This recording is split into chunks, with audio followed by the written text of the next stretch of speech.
Hi, and welcome to the Journalism Salute. I'm Mark Simon. In each episode, we'll talk to or about an interesting person or organization related to journalism. The intent is to show that journalists are not the enemy of the people. Thank you for listening. On today's episode, we're joined by Sarah Spicer. Sarah is a news editor for the Committee to Protect Journalists. Sarah is a graduate of Emporia State University in Kansas, where she was editor-in-chief of her college newspaper. She got a master's degree from the Columbia School of Journalism and spent a year and a half covering climate change for the Wichita Eagle as part of Report for America. She was cited in Editor and Publisher on their 25 under 35 list. That's how I became aware of her. First of all, congratulations for that. Hi, Sarah. Thanks for Oh, joining me. thank you so much. I'm so glad to be here. So we ask every person to start out the same opening question. I know you have a good answer to this. What's your journalism origin story? Yeah, so I think like most people, I started journalism in school, but for this, it was actually high school. My English teacher, Miss Botts, knew I really wanted to be a writer and just how important stories were to me. And so she held me, back after class one day and really pitched journalism to me. I think once something she said, she was like, Hemingway was a journalist, like writers are journalists. And so I kind of thought, okay, well, I'll do this. I'll prove like I really have what it takes to be a writer, get into college. But when I got to college, I joined the Bulletin, the campus newspaper at Emporia State. And during my very first editorial meeting, I remember the editor-in-chief asking who wanted to cover this protest that was happening in response. A Black tenure track professor had been fired. And so this protest was just raising awareness that he had been the only Black tenure track professor at the university at the time that he was fired. And so I remember I was just scribbling down every detail my editor was saying in my notebook and kind of absent-mindedly, raising my hand because, like, of course, I wanted the story, but I was 18 and a freshman, and it was my first meeting, so there was no way I was going to get it. But my editor, she was like, okay, Sarah. And I looked up and I realized I was literally the only one who volunteered. So I got the story. And, from that moment on, I was hooked on the Bulletin. I was hooked on journalism. I think before that, I had a great deal of respect for journalism, but that story and especially that newspaper, totally changed my life. And that's where I fell in love with the craft. Is there anything in your heritage or family or upbringing that would have lent itself to your telling stories?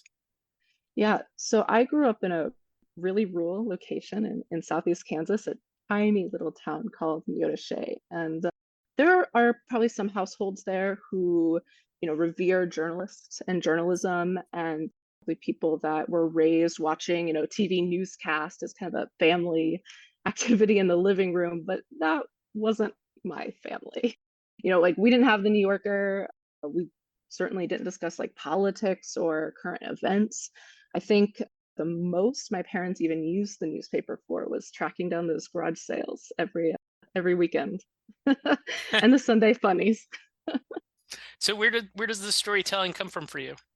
Yeah, so growing up in a situation like that where journalism wasn't appreciated, I think it kind of there was a little bit of rebellious spark of curiosity as to like what this was. But storytelling, the women in my family have a very strong tradition of oral history. And so growing up listening to stories about great grandma Cordelia, who came to Kansas in a covered wagon, lost her sister on the trail, all the way to like my favorite aunt who traveled the world as an wife, and so I love storytelling. And even though a majority of my family are in the medical profession, I was from a very young age known as the writer. That happens, I think, for a lot of people. So let's go through a couple of other things before we get to CPJ. You mentioned Emporia State. You won some awards there, the most prominent of which was for the paper exposing a Title IX sexual assault cover up involving a tenured professor and a student. When the student reported it, the school made her sign a confidentiality agreement. There was a lot of reporting that went into that. I read multiple stories on it. Can you explain what went into it and what role you played in it? Yeah, so that story actually came to me in an anonymous letter. So someone out there, I still don't know who this person was, but they knew that this unfairness had occurred. And so they they wanted to share it. The letter was pretty vague. It just kind of gave an overview of the situation without details or names. What I knew was undergraduate psychology student had been assaulted. She reported it. She did all the steps she was supposed to. Campus police, Title IX office, they did their separate investigations. They found a preponderance of evidence that this incident had taken place. And despite faculty and administrative recommendations that the professor be terminated, he was not. So the first month was primarily just looking for her and for people who knew more. So it was a lot of, popping into trusted professors or administrators' offices, like, hey, did you like send me a letter? That sort of thing. And then once I did find her, we met several times. She told me her entire story. She was very, very nervous about using her name, and we ultimately did not, because of the cultural ramifications it would have had for her and social. And so the next 2 months I spent in the empty bedroom of my 2-bedroom apartment. I know in Kansas you can afford that, not in New York, but with Raina Karst and Ali Chrome. And we just made a timeline of events on the wall of this room. And we each had our jobs. So I was lead reporter. I did the interviews, conducted, found the research. Raina was our fact checker, just like a huge help. And Ali played a really unique role that we kind of jokingly called the devil's advocate, but was really important. And what her job was to just go through and poke holes, just tell me that I was wrong. So that sounds a lot like right out of Spotlight, basically. We actually did play the Spotlight soundtrack while we worked to feel, it was a really hard time. And like I said, we were still students at this time. So we're balancing doing this giant reporting project, and we still have like homework and essays to turn in. So If you if you had advice to recommend to someone that was going to do something like that, was essentially put in that position at a student media organization, what advice would you give them? my biggest advice is to not undervalue your teammates. I mean, the team is what made that story take place. Like, I could have done all of the work on my own, but if I hadn't had, you know, well, at first our advisor, who Max McCoy taught us everything to begin with, but then Ali, poking holes, and Raina like helping me build this case, I don't think it would have been done. And I think it can be very easy as journalists. We have big egos. We can let that get in the way of working with each other. But so my biggest advice is to just, if you can suspend that ego like at all, um, to be a good partner, like that is the most important thing. Is the whole poker now like an editor somewhere? Allie, Yeah. she actually teaches journalism at a high school in Topeka, Kansas. So she's teaching the next generation how to poke holes. That's great. Seems appropriate. So from there, Columbia Journalism School. You got into every grad school that you applied to, based off of what I read. You go from rural Kansas to college to New York City, and at Columbia in the middle of Manhattan, you did further sexual assault coverage. This was a team reporting for ProPublica on dating apps and their response times and response levels to sexual assault complaints, and the role of content moderators within that. What are the most notable things that you learned from that work? I don't think I put a lot of thought to how dating apps work before this. I think it was just something that people used, I had used. And it was sobering to kind of think about, well, what happens when something really tragic takes place. So a big part of my job working on that project was we had a database of cases, and so I was just sifting through them. And so these were all users who met someone on a dating app and had been subsequently abused by that person. Many of them had reported their cases to the app, some, with various levels of evidence, screenshots, that sort of things. And a majority had received, less than satisfactory results. We did have a few cases that were okay. The survivor was satisfied, but you know, it was a lot to kind of balance how to take in all of those stories. And so, but additionally within that, my focus on the project was looking at how dating apps that cater to the LGBTQ community, and if there were differences in the responses. And so one thing that I was not surprised by, but I felt was particularly heartbreaking, is that while all users of dating apps we found were vulnerable in some way, there was an increased layer of risk for those in the LGBTQ community. And often these risks were multi-layered. Um, it was difficult for many of them to even think about reporting these crimes because of their identity and how they, might be treated by law enforcement or their communities. And so, when I talked to women survivors and they were worried about coming, it was mostly because they were worried of how people might judge them, their actions, what had happened to them. And the LGBTQ users that I talked to had those same fears, but on top of that, you have to realize like you're not just outing them as a survivor of sexual assault, but you're also outing them as a gay person, and so it was a very tricky thing to navigate. It strikes me too that with having to process and essentially input all of these awful things that happen to these people, that keeping your own sanity and keeping your own mental health in good shape is important. What did you find with that? I spent a lot of time looking at the East River Ha! and the Hudson. I mean, it sounds darker than I mean it, but what I really mean is I find a lot of solace in nature. I've always loved to be outside. And so when it just got to be too much, I know kids kind of jokingly say, go touch grass, but for real, like go touch grass and just, remember there's more than just the hard things that you're seeing in front of you. Sure. Because this could apply to anyone that is potentially listening that's from a smaller area. How is the acclimation to New York City? Oh, it was really tough, and maybe I'm a little embarrassed to admit this. I didn't know what a borough was when I arrived. I did not understand. Maybe I'm not entirely still sure. Just kidding. But it was, well, I always wanted to live in New York from a very, very young age. Being in Kansas, New York is this magical place on the screen, right? And so even from being like a tiny little tot when I was, watching cartoons like Teenage Mutant Ninja Turtles, all the way to, more sophisticated viewings and depictions of New York. I really wanted to be there. And so I couldn't pass up, of course, the opportunity to come. But I think the thing that struck me most, like my intro reporting class, we were assigned the Bronx. And so within that, we were each assigned a community, and I was assigned Mott Haven. And it was kind of like laughed at, like, oh, look at this like Kansas chick. She got assigned Mott Haven. That's kind of, are we sure she's gonna be okay? But what I found just so profound was that the people, as I talked to them and their issues, it was like being at home.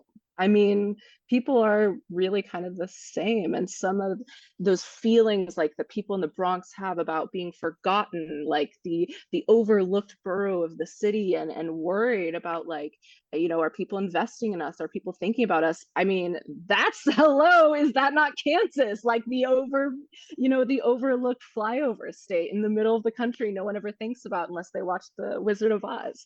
So I don't know. I didn't find as much trouble as I think some people thought I might, but yeah. Well, that's good that you found that, and it's good that you have since come back. Just to touch on one other place that you worked for a year and a half at the Wichita Eagle, reporting on climate change as part of Report for America. I understand that you really, really, really like Report for America. So, what was that like? Yes. That might have been the hardest job I ever had. Environmental reporting will forever have a soft place in my heart. Like we've talked about, I love, being in nature. I was so excited to get to go back to my home state to report on nature and the environment. But and the Wichita Eagle, great group of people, as we've talked about, Report for America. It's probably one of the most encouraging journalism initiatives I've seen recently in this country. And I would encourage everyone listening to go listen to those episodes featuring those Report for America reporters because yeah, it's a really, really amazing organization, and definitely saved me during the pandemic.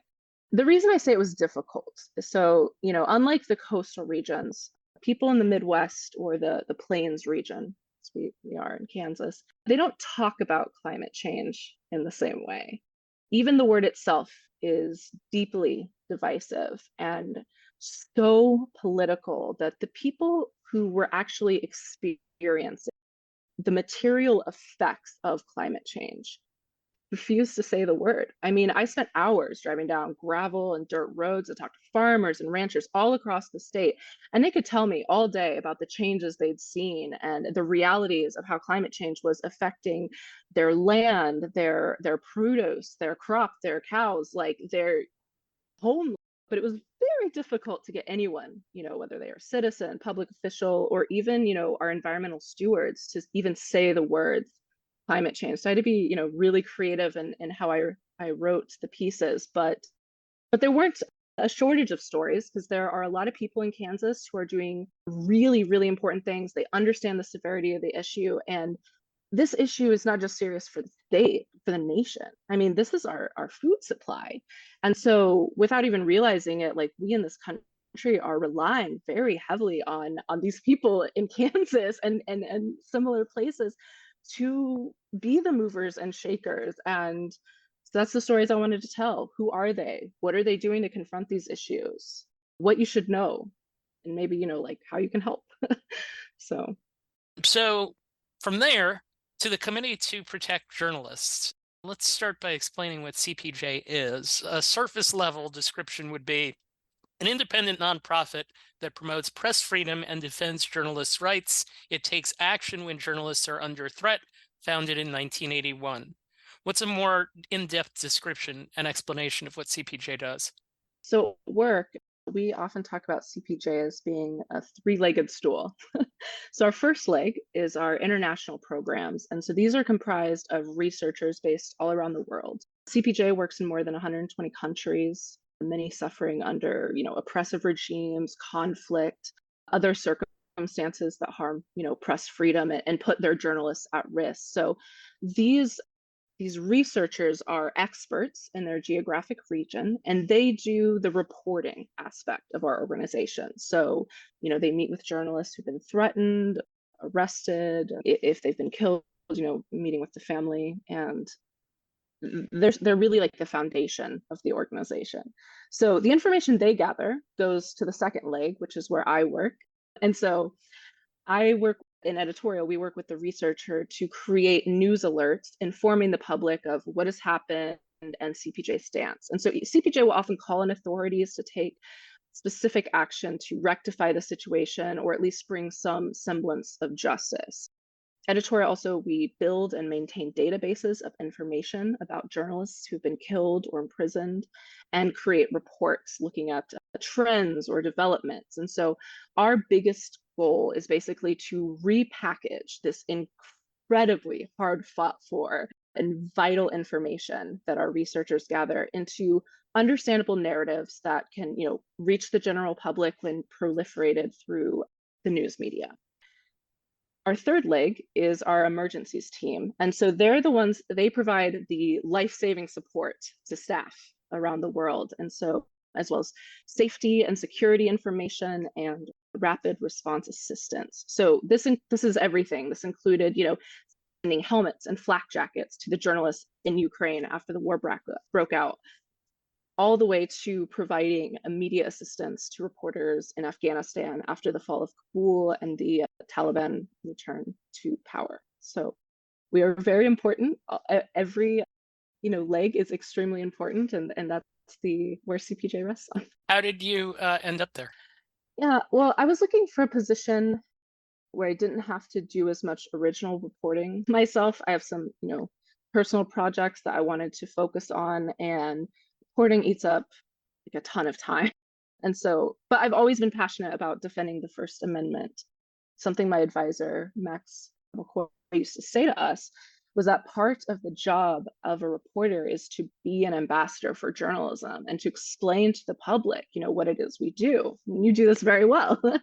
And so I think that, this is going to be even more important going forward in this country as we try to move away from being seen as the enemy of the people.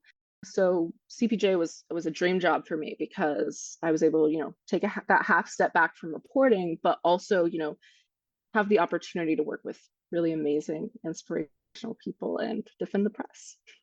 And essentially use the same skills that you would use as a journalist in a traditional quote journalism role. And it occurs to me too that like we hear about some cases. Daniel Pearl is a case that we hear about. It eventually becomes a movie, and that's how a lot of people become familiar with it. There are documentaries that you see every so often. Things about Maria Ressa would be another example of that. But it occurs to me too that for every one of those, there are probably 50 that we don't know about. Would that be right? Yeah, I mean, there's always going to be with anything the big public figures that kind of represent what journalists are going through. I think that's what Maria Ressa really, she is not just it's not just about her experience, but also about all of the journalist experiences in that country. And so,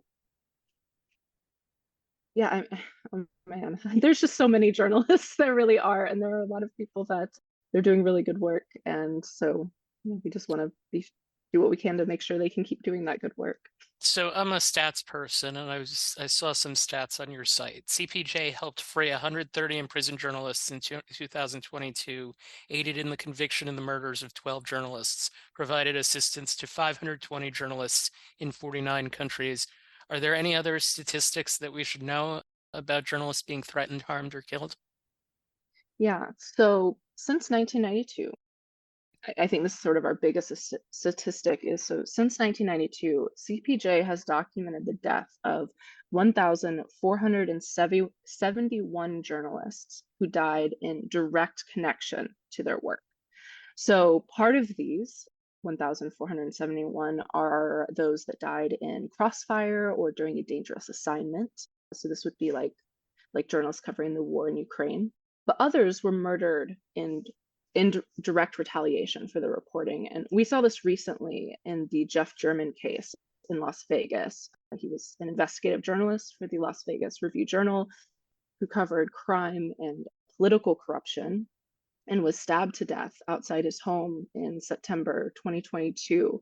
The person arrested in that case lost a re-election bid a few months prior after German had reported on his alleged mismanagement in his office. So, and I think the other like harrowing statistic for me is so in 2022 and so far in 2023 this year, we have lost 73 journalists. So these are people that in 2021 we don't anymore. 45 of those were killed directly connected to their work. CPJ were, investigating the other 28. But, so far this year and last, we've lost 73 journalists. And I think it's a really big number. It is. I'm looking through some of the different news items on your site from the last few months.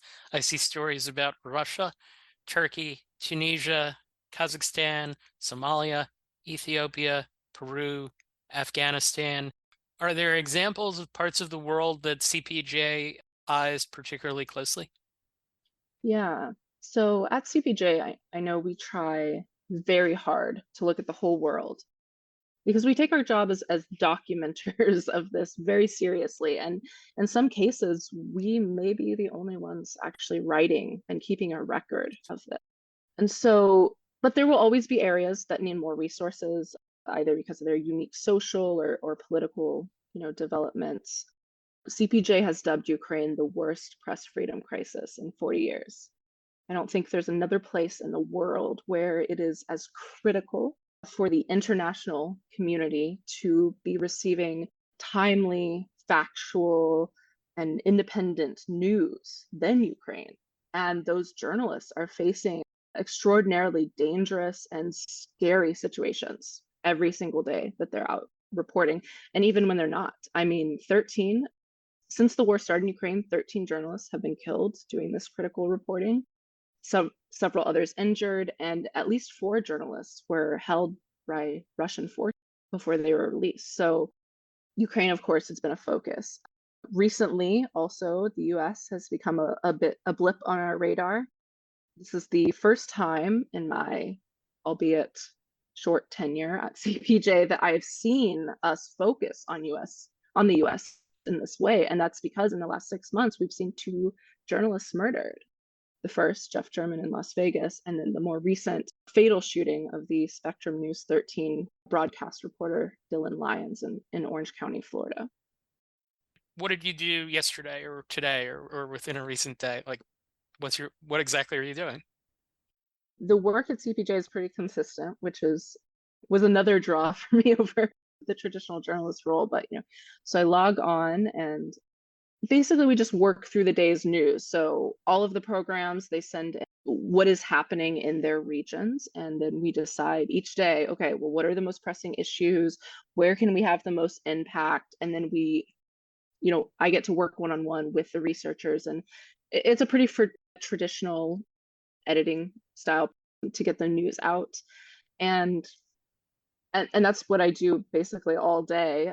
The only real change is, if we have a special report or something, big coming up, that'll take up a lot of time, getting the data together and fact checking, and even just little things like making it presentable on our website. So I just talked to a journalism class today. We're talking on March 7th, and I reiterated this theme to them as I talked to them. And that was when you're interviewing someone, you want to get a sense of what it looked like, sounded like, smelled like, and felt like. And I'm curious because this is particularly impactful work. And there aren't a lot of journalism jobs where you're literally playing a role in potentially saving lives. What does it feel like to do this job? I don't know if that's true, because I do think you can save a person's life in many ways as a reporter. And I don't want to downplay, how essential it is for people to see themselves and their stories and people like Sure. them, represented. But you're right, CPJ is able to offer physical support in a way that traditional news orgs cannot. We've briefly talked about Afghanistan. CPJ directly assisted in 80 Afghan journalists and their families after the fall of Kabul. And that was a really scary time for journalists in that country, because, all of a sudden they were not allowed to work. They may be killed for doing their jobs. So CPJ's support included financial support for those in exile and those who remained in Afghanistan, letters of support, and, covering the costs of flights out of Afghanistan. But the reality is that journalists are under attack worldwide. And so, this means like that while I'm proud of the work that I do, there is a tension, because there's never a shortage of press freedom violations for us to shine our light on. And so learning how to pick and choose where you're most helpful, where you can have the greatest impact, and to just focus your energy there, that has brought some peace, I think, to my mind. And it's an interesting job in that, in a lot of cases, you're pretty far removed from these stories in that you're in New York. And a lot of what you're dealing with is thousands of miles away in completely different parts of the world. What enables you to make an empathetic connection to some of the things that you're working on and what CPJ is doing? Well, one thing that I've learned in my life is that, and this is something I honestly do live by, is that pain is pain. It doesn't matter your gender, your race, sexual orientation, where you come from, or anything really. Like at the end of the day, we all know what pain feels like and how devastating loss can be.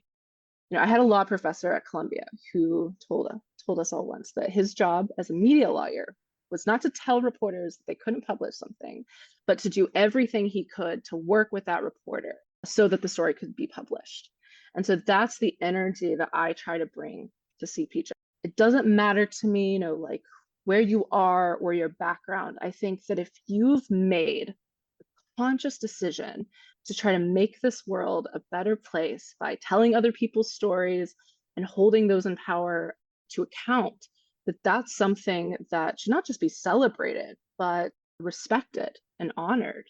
And so I try to do that. And in my mind, I think the very least that I can do, if you've made that decision, is do everything I can to protect you and help you keep doing what you do.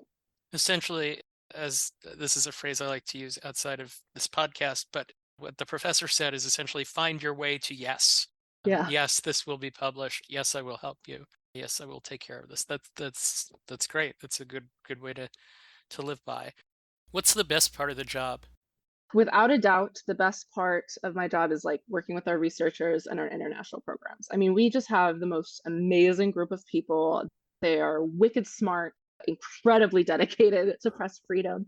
And I will say, like, I mean, I'm only 25. I hope I have a lot of life ahead of me, but I think with confidence, I will be able to say that it will be and has been one of the greatest privileges of my life to get to work with them and shepherd this vital reporting, through the publication process. How has this job impacted how you view the world as a whole? I think when I was young, I viewed the world, as this place filled with and maybe even completely run by entropy. The randomness of life could not be explained, and who knew why terrible things happen.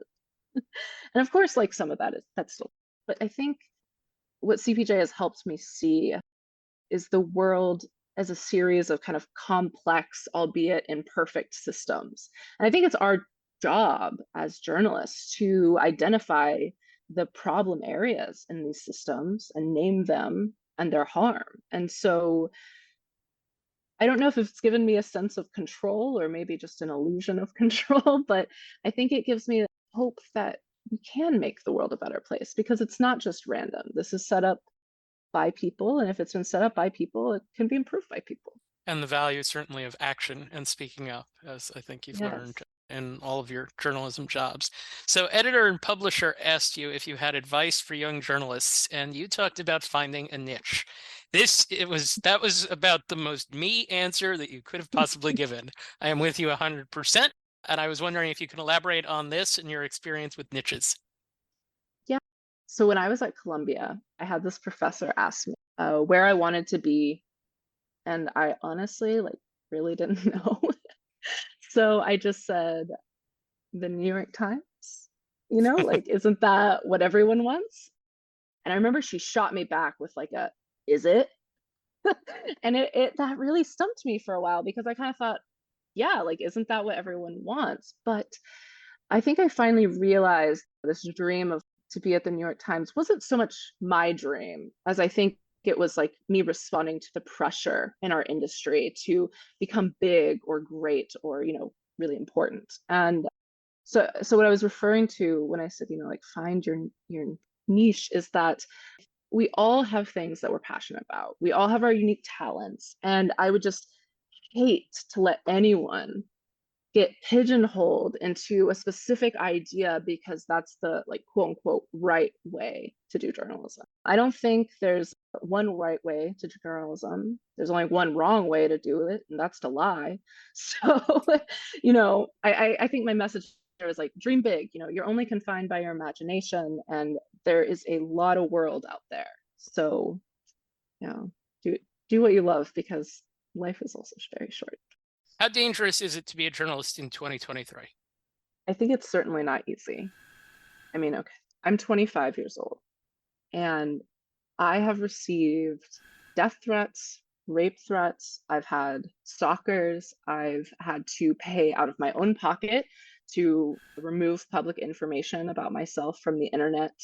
I've received hate mail. When I was a climate reporter, I was greeted every single day with an email just listing all of the vile things that they thought I was.